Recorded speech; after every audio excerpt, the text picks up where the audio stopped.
Jake Morrison stood in the massive hall of the Galactic Council building. The ceiling stretched so high above him that he could barely see it. Around him, alien beings from across the galaxy sat in chairs that looked more like thrones. Some were as tall as buildings, others glowed with strange lights, and a few looked like they were made of living rock. Jake felt very small in his blue human uniform. He was only 32 years old, but he had already traveled to more planets than most humans ever dreamed of seeing. Still, nothing had prepared him for this moment. The Zephyrian delegate spoke first. It looked like a giant crystal that sparkled with rainbow colors. When it talked, the words appeared in Jake's mind through his translator device. Captain Morrison, we have studied your species for many years. Humans are not the strongest beings in the galaxy. You are not the fastest or the smartest either, but you have something very unusual. Jake cleared his throat. What do you mean, honored delegate? The crystal being pulsed with soft blue light. Your people do things that surprise us. You help strangers when you gain nothing from it. You care for those who are different from you. You show kindness to those who might harm you. A new voice spoke up. This one came from a creature that looked like a giant praying mantis with dragon wings. Its name was too complex for Jake to pronounce, but his translator called it Ambassador Vel. We have a job for you, Captain Morrison. It is unlike anything we have ever asked of a human before. Jake shifted his weight from one foot to the other. He had been called to this meeting with no explanation. His commanding officer had simply told him to report to the Galactic Council chambers and answer any questions they had. I am ready to serve, Jake said. The crystal being, whose name his translator rendered as High Speaker, made a sound like wind chimes. The Apex Consortium has made a request. They want to hire a human for a very specific task. Jake's eyes widened. Everyone in the galaxy knew about the Apex Consortium. They were the most feared collection of species in known space. The Kithara were massive cat-like hunters with claws that could cut through steel. The Nerati could read minds and control thoughts from across star systems. The Voidborn were creatures of living shadow that fed on fear itself. These were not the kind of beings that usually asked for help from anyone, especially not from humans. What kind of task? Jake asked. Ambassador Vel clicked his mandibles together. In his species, this was the equivalent of a smile, though it looked terrifying to human eyes. They want you to watch their children, Jake blinked. I'm sorry, what? You heard correctly, High Speaker said. The Apex Consortium has requested a human babysitter for their offspring during the Great Convergence ceremony. The room fell silent. Jake could hear his own heartbeat in his ears. The Great Convergence was the most important event in Apex culture. It happened only once every 50 years, when all the predator species came together to share their achievements and plan for the future. They want me to babysit the children of the galaxy's most dangerous predators? Jake asked slowly. Yes, said a new voice from the back of the chamber. This speaker was a tall, thin being with purple skin and 4 arms. Jake's translator identified it as Counselor Thrain. The question that puzzles us all is why they would make such a request. High Speaker pulsed with different colors now cycling through the spectrum. Previous caretakers have not been successful. The Apex offspring are challenging to manage. What happened to the other caretakers? Jake asked, though he was not sure he wanted to know the answer. Ambassador Vel's wing membranes rustled. Some fled in terror, others were injured. A few simply disappeared. Jake felt his mouth go dry. And you think I would be different? We do not know, High Speaker admitted. But the Apex Consortium was very specific in their request. They asked for a human. They asked for you specifically. Me? But I've never met any of them. How do they even know who I am?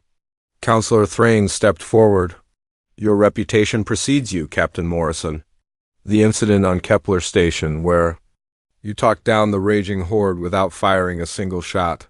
The rescue mission on Tau Ceti, where you convinced the local predators to help save the trapped miners instead of eating them. The peace negotiations with the Saberclaws, where you somehow got them to agree to a treaty by playing games with their cubs. Jake remembered each of those missions. At the time, he had just been doing his job. He had never thought of himself as special or different from other humans. "I still don't understand why they want me," Jake said. High Speaker's light grew brighter. "Neither do we. That is what makes this situation so interesting. The Apex Consortium has never asked for outside help before. They have never shown interest in other species except as prey or rivals. Yet they have specifically requested a human." "Caretaker. What if I say no?" Jake asked. "You are free to decline," Ambassador Vel said. "But consider this. The Apex Consortium controls 12 star systems and commands the loyalty of hundreds of lesser predator species. If they are reaching out to humanity, it might be the beginning of something new." Jake thought about his sister. Back on Earth, she taught kindergarten in a small town in Ohio. She had always said that every child, no matter how difficult, just needed someone to believe in them. Of course, she had never dealt with the children of galaxy-conquering predators. "How dangerous is this, really?" Jake asked. High Speaker dimmed slightly. "We cannot lie to you, Captain Morrison. The risk is significant. Apex offspring are born with fully developed predatory instincts. They are faster, stronger, and more aggressive than most adult beings of other species.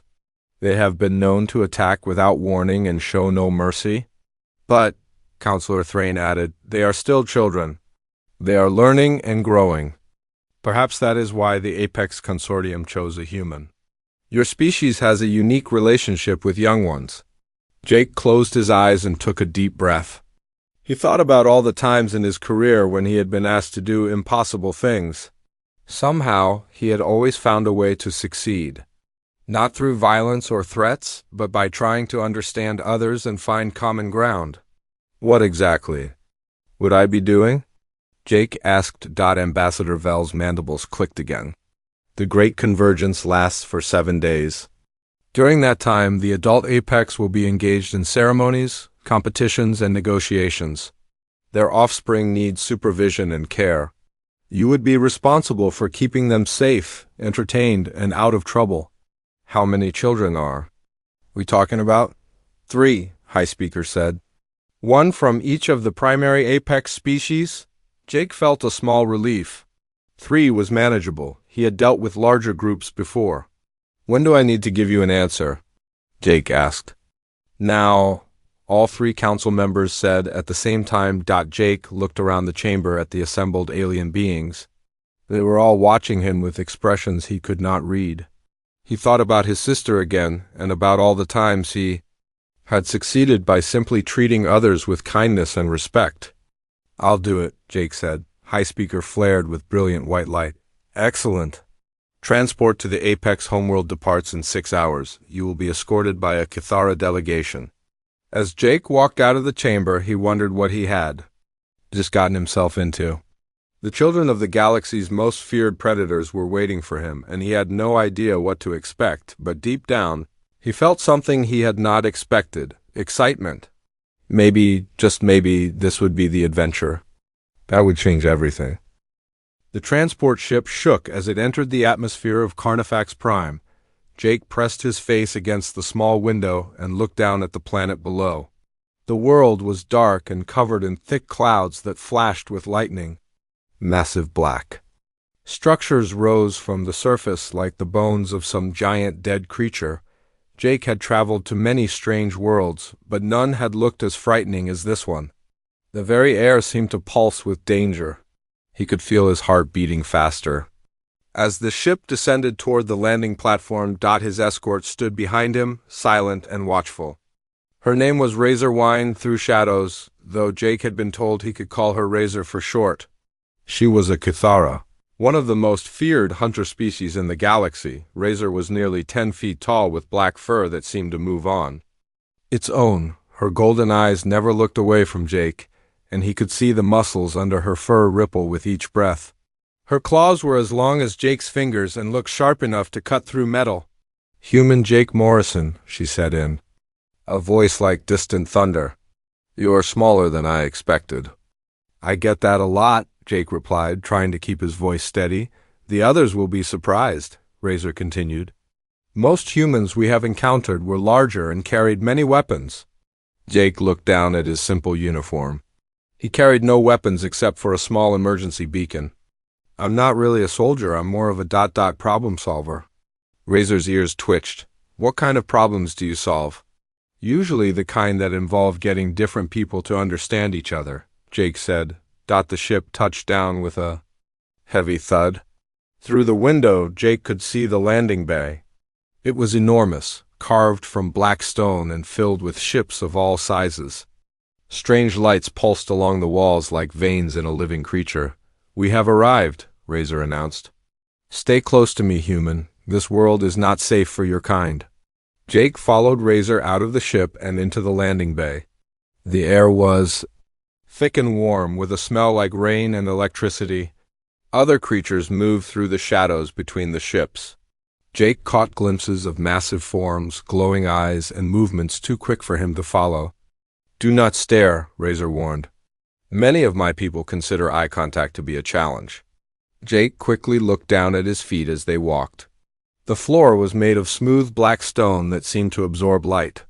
Their footsteps echoed in the vast space.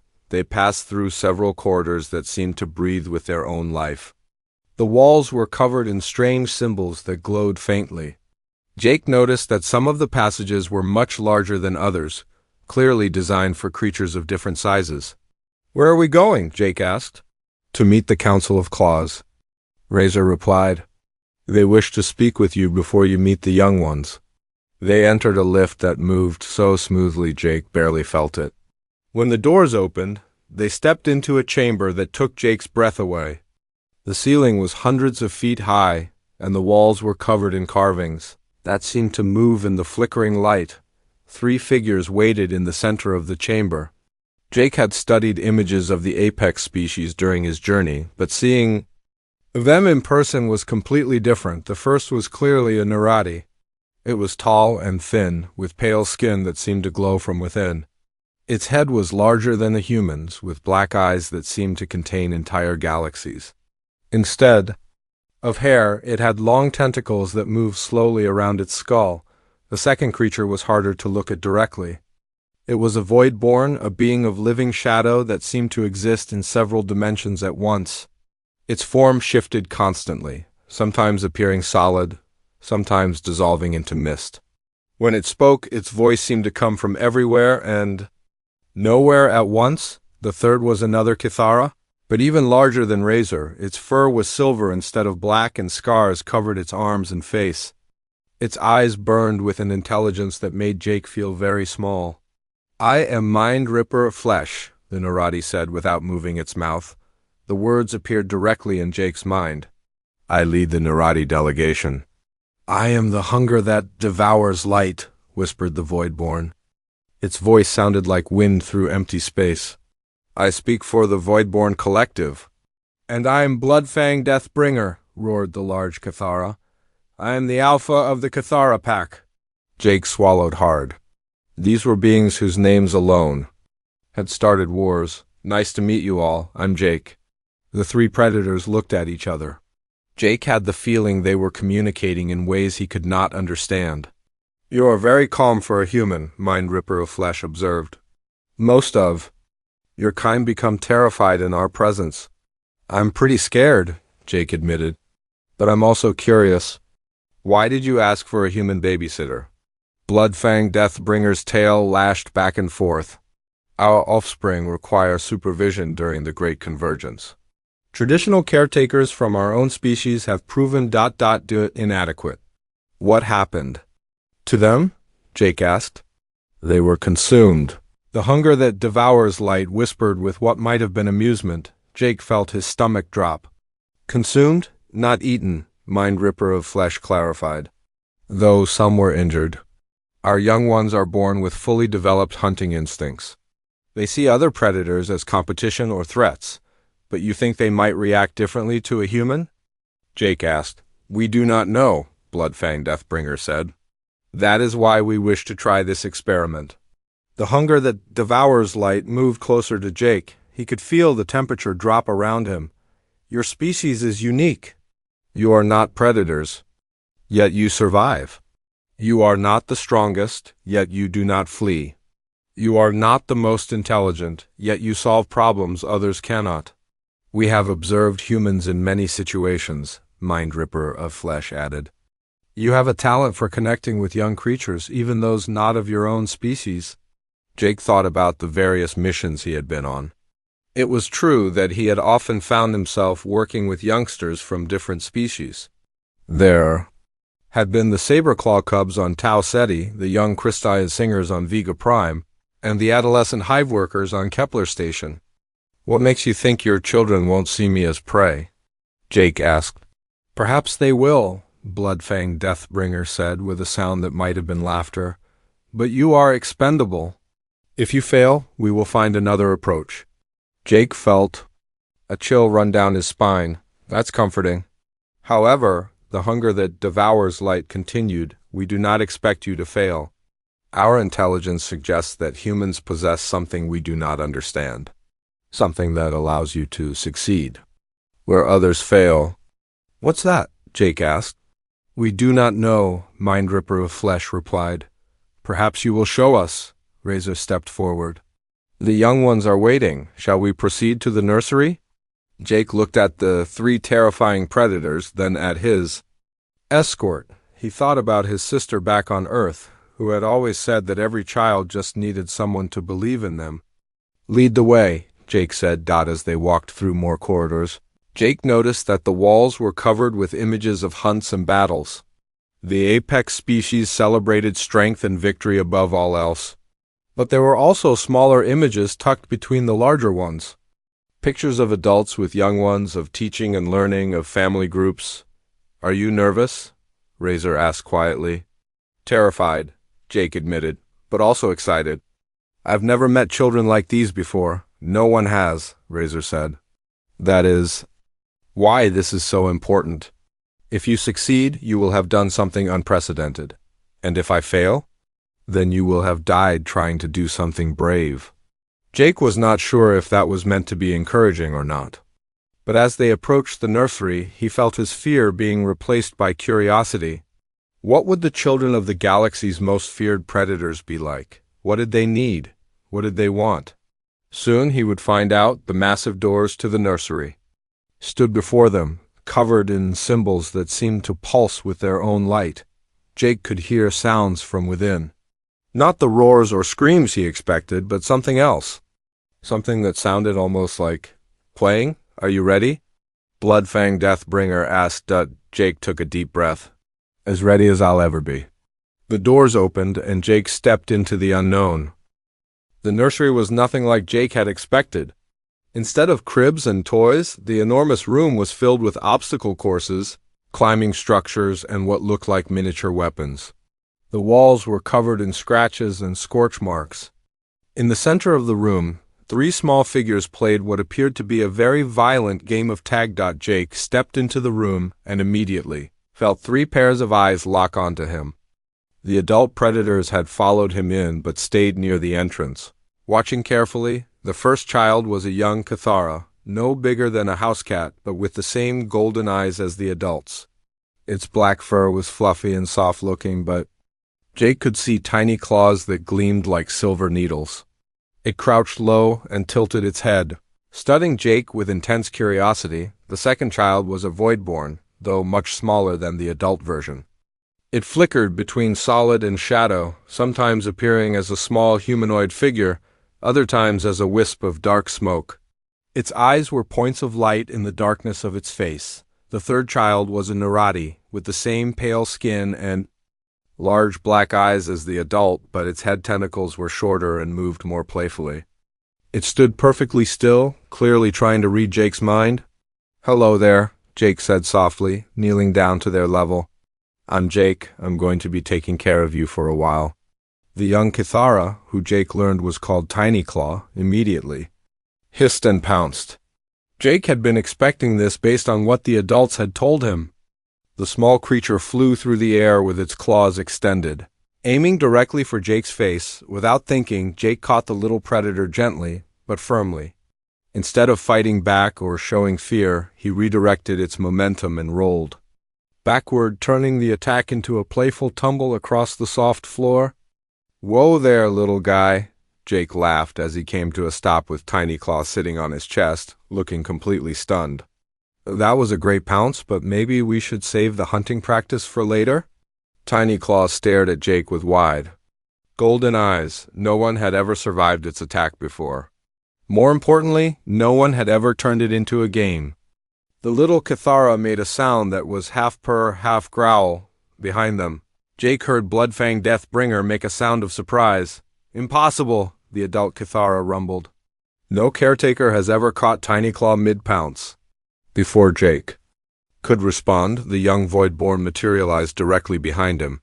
Shadow Whisper, as it was called, reached out with tendrils of darkness toward Jake's mind.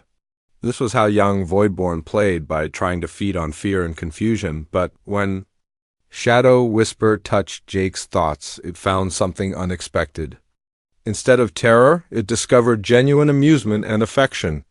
Jake actually found the children interesting and was looking forward to spending time with them. "You're quite the little ninja, aren't you?" Jake said, turning around and gently tickling the young Voidborn's solid form. Shadow Whisper dissolved into what could only be described as giggles of pure darkness. The hunger that devours light moved closer, its form shifting with what might have been shock. "The young one is..." laughing. Meanwhile, Little Mind Eater, the Narati child, had been probing Jake's thoughts more carefully. It was used to finding fear, anger, or confusion in the minds of adults. Instead, it found something it had never encountered before, someone who genuinely wanted to understand and help. "You're not afraid of us," Little Mind Eater said directly into Jake's mind. Its mental voice was high and curious, like a human child asking a question. "Should I be?" Jake asked out loud so the other children could hear. Tiny Claw sat up straighter on Jake's chest. "Everyone is afraid of us. We are apex predators." "Well, you're certainly very impressive," Jake said seriously. "But you're also children." "And, I like children." Shadow Whisper flickered back into solid form. The others ran away. Some screamed. "That must have made you feel pretty bad," Jake said, sitting up cross-legged on the floor. Tiny Claw jumped down but stayed close, clearly fascinated by this strange new adult. "We are not supposed to feel bad," Little Mind Eater said. "We are supposed to be strong." "You can be both," Jake told them. "Being strong doesn't mean you can't have feelings. It means you learn how to handle your feelings in good ways." The three adult predators exchanged glances. Mind Ripper of Flesh projected privately to its companions. He speaks to them as equals, not as dangerous creatures to be controlled. Jake looked around the room at all the obstacle courses and weapons. "So what do you guys like to do for fun?" The three children looked at each other, then back at Jake. They clearly did not understand the question. "Fun?" Tiny Claw asked. "You know, things you enjoy doing. Games, activities, stuff that makes you happy." "We practice hunting," Shadow Whisper said. "We study combat techniques," Little Mind Eater added. "We compete to see who is strongest," Tiny Claw finished. Jake nodded. "Those sound like good skills to have. But what about when you're not training? What do you do to relax?" The children looked confused. The concept of relaxation was foreign to them. "How about we try something new?" Jake suggested. "What if we play a game that's fun but also helps you practice your skills?" "What kind of game?" Little Mind Eater asked, its mental voice full of curiosity. Jake looked around the room and had an idea. "How about hide and seek?" "Shadow Whisper, you'd be great at hiding with your shadow powers. Tiny Claw, you could practice your stealth skills. And Little Mind Eater, you could practice reading thoughts to find the hidden players." The children's eyes lit up. This was something new and exciting. "I will hide first," Shadow Whisper announced, immediately dissolving into mist. "No fair using your powers right away," Jake laughed. "How about we start with regular hiding, then add special abilities later?" For the next hour, Jake played with the three children. They ran around the obstacle courses, climbed the structures, and played various games that Jake invented on the spot. Each game was designed to let them use their natural abilities while also teaching them about cooperation and fair play. Tiny Claw learned that pouncing could be part of a game instead of just an attack. Shadow Whisper discovered that its shadow powers could be used to create beautiful shapes and patterns, not just to frighten others. Little Mind-Eater found that reading minds could help it understand what others needed, not just what they feared. The adult predators watched in amazement. Their offspring, who had driven away or injured every previous caretaker, were actually playing and laughing with this small human. How does he do it? Razor asked quietly. He treats them like individuals. Mind Ripper of Flesh observed. He does not see them as smaller versions of us. He sees them as unique beings with their own needs and interests. During a break in the games, Jake sat with the children and asked them about their lives. They told him about their training, their studies, and their dreams of becoming great hunters like their parents. What's it like being the only children here? Jake asked. Lonely sometimes, Tiny Claw admitted. The adults are always busy with important things. We have each other, Shadow Whisper said, but we are very different. Being different can be good, Jake said. It means you can learn from each other. Tiny Claw can teach you about physical skills. Shadow Whisper can show you about stealth and patience. Little Mind-Eater can help you understand how others think and feel. You mean we can be a team? Little Mind-Eater asked. The best teams are made of people who are different but work together.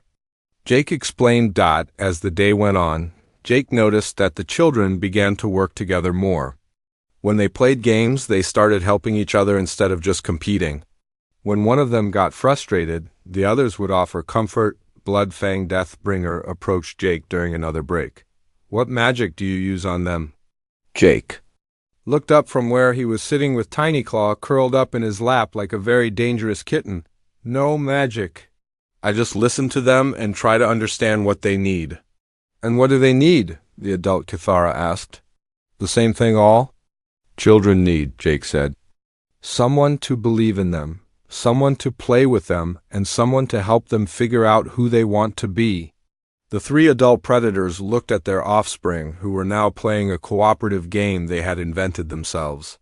For the first time in their lives, the children looked truly happy. Perhaps, the hunger that devours light whispered, there is more to strength than we thought. The day of the Great Convergence arrived with a thunderous roar that shook the entire planet. Jake woke up in his small room next to the nursery to find Tiny Claw sitting on his chest, Shadow Whisper flickering at the foot of his bed, and Little Mind-Eater standing quietly by the window. Good morning, everyone, Jake said, sitting up and stretching. Are you excited about today? Nervous, Tiny Claw admitted, its golden eyes wide with worry. What if we are not good enough? What if the other adults do not like us? Shadow Whisper added, its form shifting between solid and mist. What if we disappoint our parents? Little Mind-Eater projected into Jake's mind. Jake could feel the anxiety coming from all three children. Over the past few weeks, they had grown close to him, and he had learned to read their emotions. They were scared, which was something their parents probably did not expect. Hey, Jake said gently, remember what we talked about? Today is about showing everyone how amazing you are, but it's also about having fun. As the three children looked at each other, the concept of having fun was still new to them, but they had learned to enjoy it during their time with Jake. Will you be with us? Tiny Claw asked. Every step of the way, Jake promised. Now let's get ready. We have a big day ahead of us. Jake helped the children prepare for the ceremony. Tiny Claw wore a small set of ceremonial armor that made it look like a tiny version of the adult Cathara warriors. Shadow Whisper wore a cloak that helped it control its shifting between dimensions.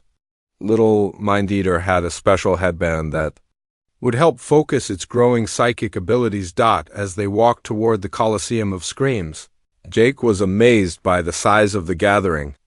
The massive arena could hold millions of spectators, and it seemed like every seat was filled. Creatures from across the galaxy had come to watch the Great Convergence. The stands were filled with the most terrifying beings Jake had ever seen. There were Cathara packs whose roars could be heard from space. There were Narati groups whose combined mental power could crush planets. There were void-born collectives whose darkness seemed to swallow light itself, and there were many other predator species that Jake had only heard about in stories.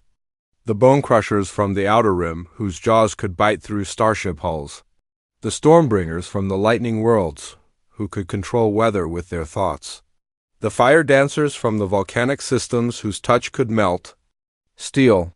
There are so many of them, Tiny Claw whispered, pressing close to Jake's leg. They are all here to see us, Shadow Whisper said, its form flickering with nervousness. What if we make a mistake?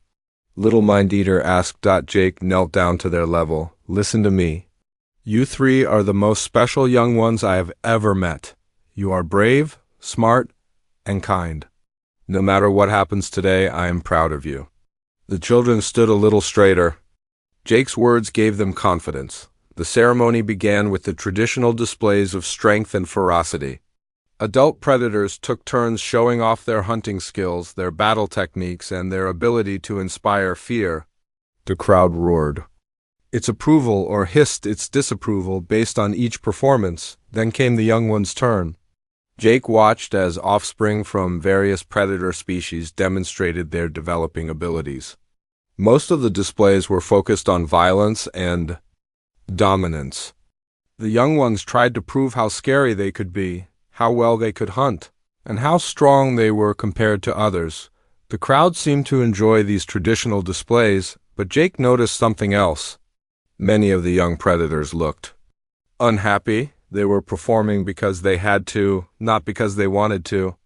They were trying to be copies of their parents instead of figuring out who they were as individuals. Finally, it was time for Jake's 3 charges to perform. The arena announcer, a massive creature with multiple heads, called out their names in a voice that echoed across the Colosseum.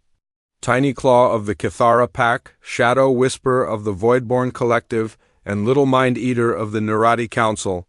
The 3 children walked onto the arena floor with Jake beside them.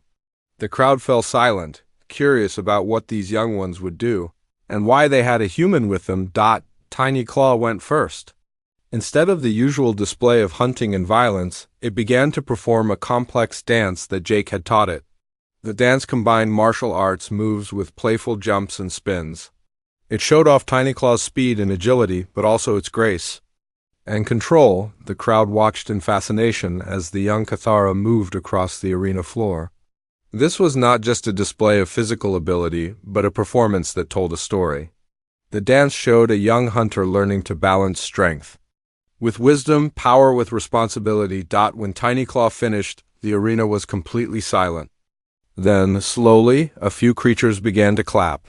The applause grew louder and louder until the entire Colosseum was cheering. Shadow Whisper performed next. Instead of using its shadow powers to frighten the audience, it created a beautiful light show. The young Voidborn moved between dimensions, weaving patterns of light and darkness that painted pictures in the air. The display told the story of how darkness and light could work together instead of fighting each other. Shadow Whisper showed that its powers could create beauty as well as fear, hope as well as despair. The crowd was amazed. They had never seen a Voidborn use its abilities to create something beautiful. When Shadow Whisper finished, the cheering was even louder than before. Little Mind Eater's performance was perhaps the most shocking of all. Instead of trying to dominate minds or inspire fear, it reached out to the entire gathered crowd and shared a single emotion: joy. For a moment, every creature in the arena felt what it was like to be truly happy.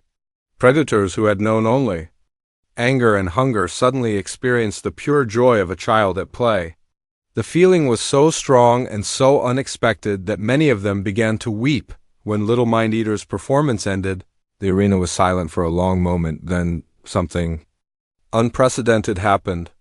The crowd began to cheer not with the usual roars and howls of approval, but with something that sounded almost like laughter. The 3 adult predator leaders looked at each other in amazement. Bloodfang Deathbringer's tail was wagging like a happy dog. Mind Ripper of Flesh's tentacles were swaying gently.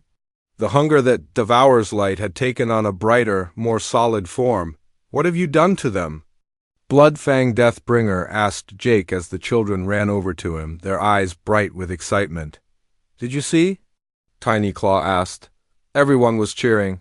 They liked our show, Shadow Whisper added, spinning in a circle of pure happiness. I felt their joy, Little Mind Eater said. They were happy because of us. Jake hugged all three children. You were amazing. I'm so proud of you, but the ceremony was not over. The final part was the most important, the judgment of the elders. The oldest and most powerful predators in the galaxy would decide whether the young ones had proven themselves worthy of respect. An ancient Kithara, whose fur had turned white with age, stepped forward.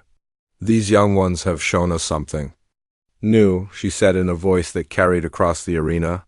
They have proven that strength does not require the absence of gentleness. An elderly Narati, whose tentacles moved slowly with great dignity, projected its thoughts to the crowd. They have shown us that power can be used to create as well as destroy.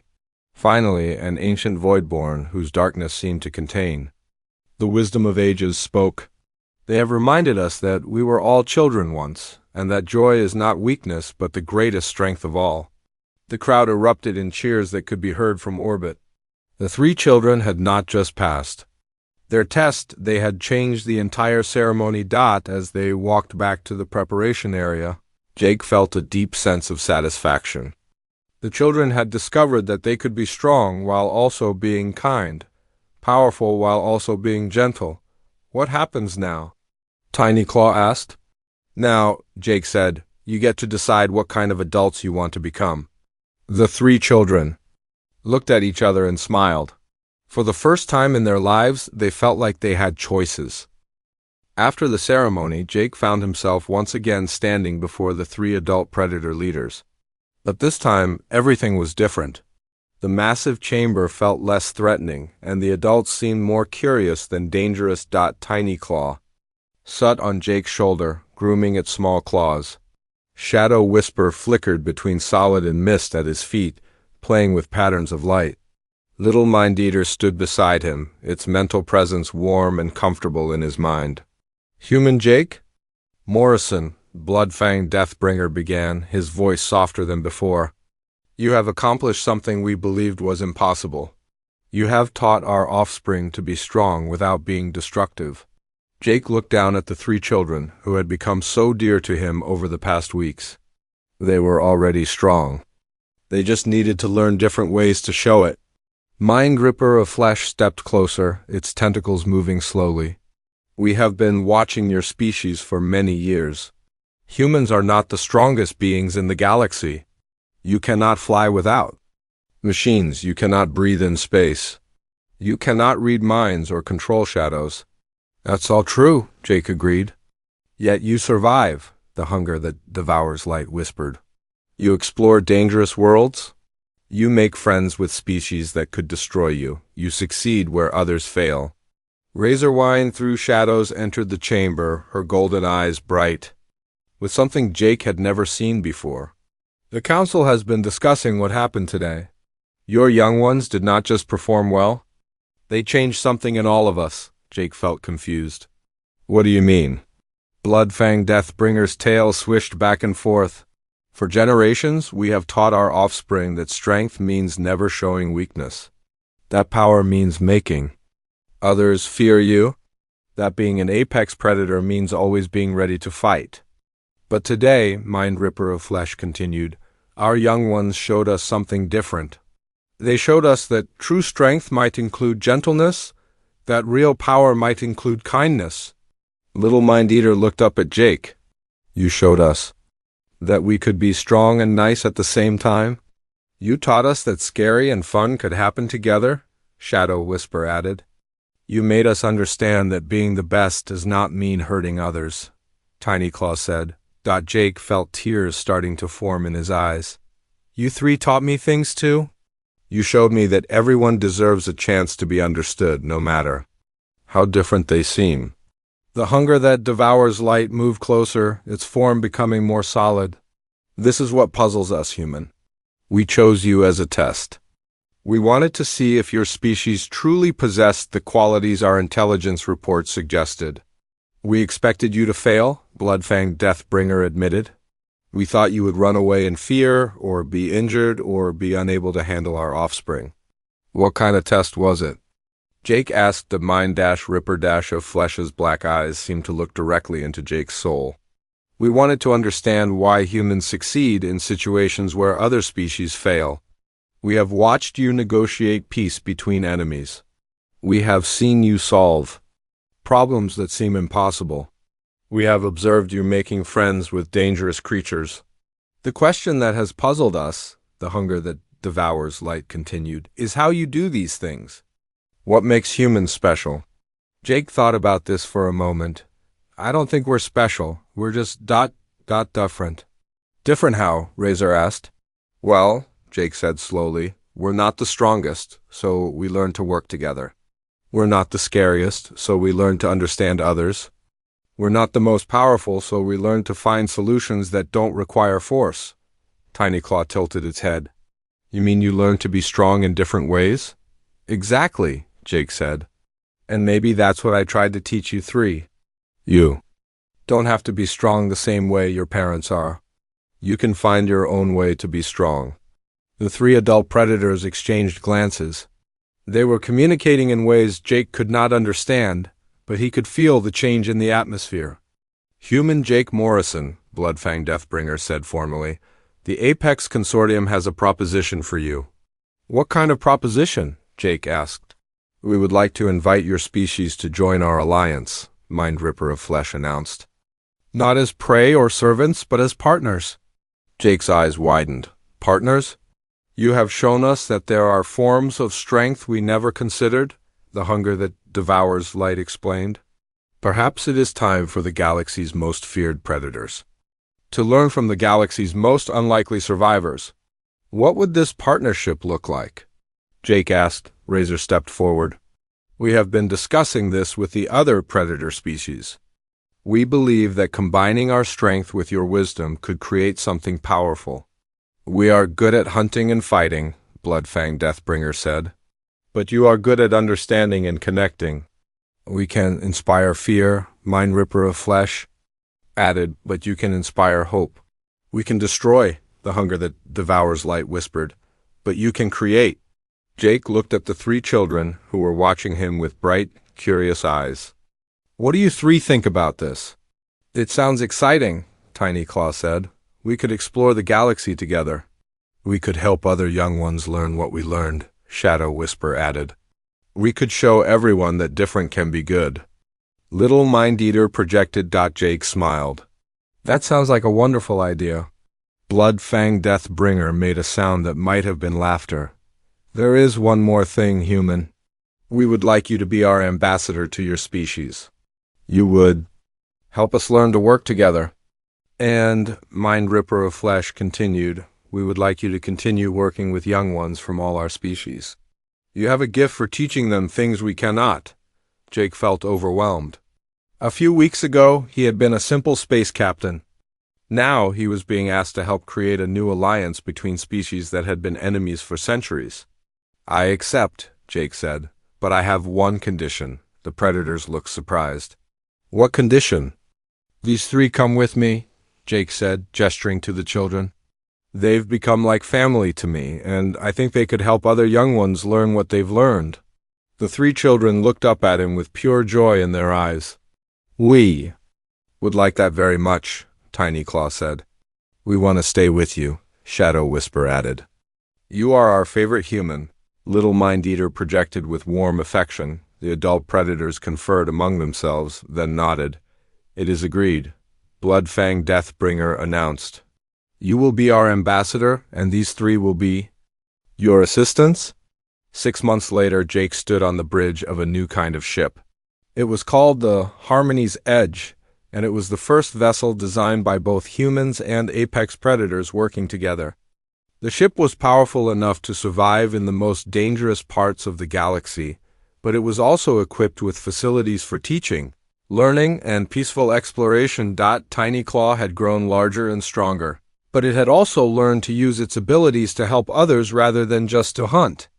Shadow Whisper had mastered its dimensional powers and used them to create beautiful art that inspired wonder instead of fear. Little Mind-Eater had developed its psychic abilities and used them to help different species understand each other better.